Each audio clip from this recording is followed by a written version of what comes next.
السلام علیکم ورحمۃ اللہ وبرکاتہ۔ ہماری بہن کا سوال ہے کہ میری طبیعت خراب رہتی ہے، پھر مجھے بہت برے خواب آتے ہیں تو بہت پریشان ہو جاتی ہوں، اور پھر میری نیند خراب ہوتی ہے۔ مجھے کچھ ایسی دعا بتائیں کہ میرا دل نہ گھبرائے۔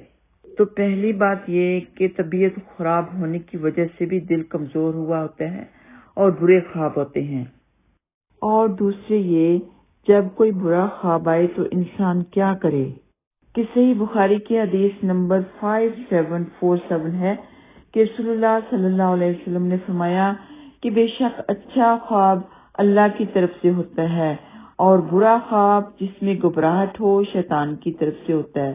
اس لیے جب تم میں سے کوئی شخص کوئی ایسا خواب دیکھے جو برا ہو تو جاگتے ہی 3 مرتبہ بائیں طرف تھو تھو کرے اور اس خواب کی برائی سے اللہ کی پناہ مانگے، اس طرح خواب کا اس سے نقصان نہیں ہوگا۔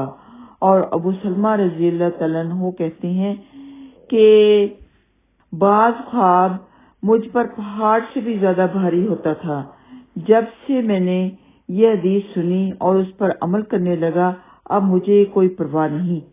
تو اپنا خواب کسی کو بتانا بھی نہیں چاہیے۔ کوئی بہت ہی زیادہ پریشان کن خواب ہے، بار بار آتا ہے، تو کسی ٹرسٹیبل کو بتا دیا جائے جس کو تعبیر کا پتہ ہو۔ اور یہ بھی ہے کہ صدقہ کر دیا جائے، استغفار کر لیا جائے، اللہ تعالیٰ سے دعا مانگ لی جائے، تو انشاءاللہ تعالیٰ برے خواب کی تعبیر ٹل جاتی ہے۔ اور صحیح بخاری کی حدیث نمبر 7045 ہے کہ رسول اللہ صلی اللہ علیہ وسلم نے فرمایا کہ جب تم میں سے کوئی شخص خواب دیکھے جسے وہ پسند کرتا ہو تو وہ اللہ تعالیٰ کی طرف سے ہوتا ہے اور اس پر اسے اللہ کی تعریف کرنی چاہیے، یعنی سبحان اللہ و بحمدہ سبحان اللہ العظیم پڑھ لی جائے، یا سبحان اللہ والحمد للہ ولا الہ الا اللہ واللہ اکبر، یا اللہ اکبر کبیرہ والحمد للہ کثیرہ وسبحان اللہ بکرۃ و اصیلا، کہ اللہ تعالیٰ کی تعریف کر لی جائے۔ کچھ بھی اللہ تعالیٰ کی تعریف میں کلمات پڑھ لیے جائیں اور اسے بیان بھی کرنا چاہیے۔ اور جب کوئی خواب ایسا دیکھے جسے وہ ناپسند کرتا ہو تو وہ شیطان کی طرف سے ہے، اور اسے چاہیے کہ اس کے شر سے اللہ کی پناہ مانگے اور اس کا ذکر کسی سے نہ کرے، کیونکہ وہ اسے ہرگز نقصان نہیں پہنچا سکے گا۔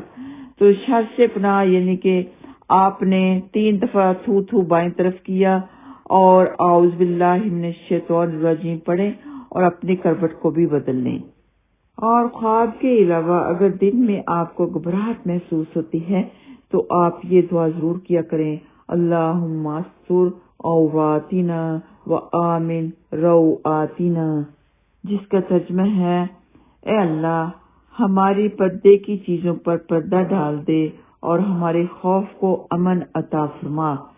مشکوٰۃ شریف حدیث نمبر 2455۔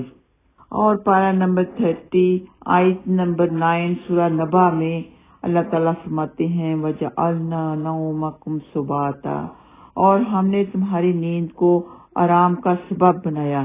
تو یہ بھی آپ پڑھ لیا کریں۔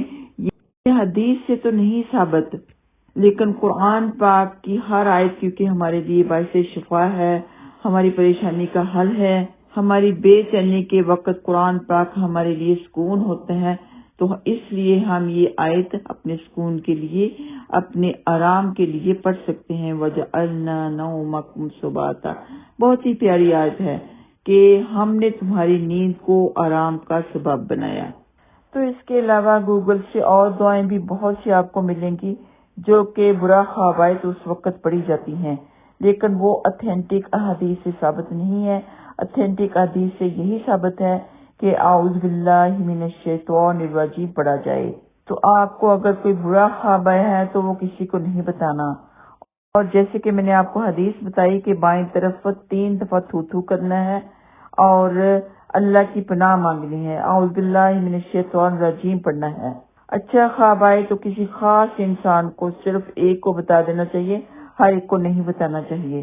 جیسے کہ حضرت یوسف علیہ السلام کو کتنا پیارا خواب آیا تھا، والد صاحب نے کیا کہا، حضرت یعقوب علیہ السلام نے کیا کہا کہ بھائیوں کو نہیں بتانا۔ اس وقت انہیں پتہ نہیں تھا کہ بھائی جلس کرتے ہیں، تو ویسے ہی انہوں نے بتایا کہ کسی کو نہیں بتانا، یعنی بھائیوں کو بھی نہیں بتانا۔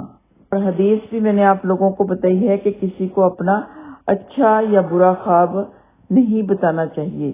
اچھا آیا ہے تو کسی ایک کو بتا دیا جائے، برا آیا ہے تو کسی کو بھی نہ بتایا جائے. جب کسی کو بتا دیا جاتا ہے اور وہ اس کی بری تعبیر بتا دی جاتی ہے تو وہ تعبیر سچی ہو جاتی ہے. السلام علیکم ورحمۃ اللہ وبرکاتہ.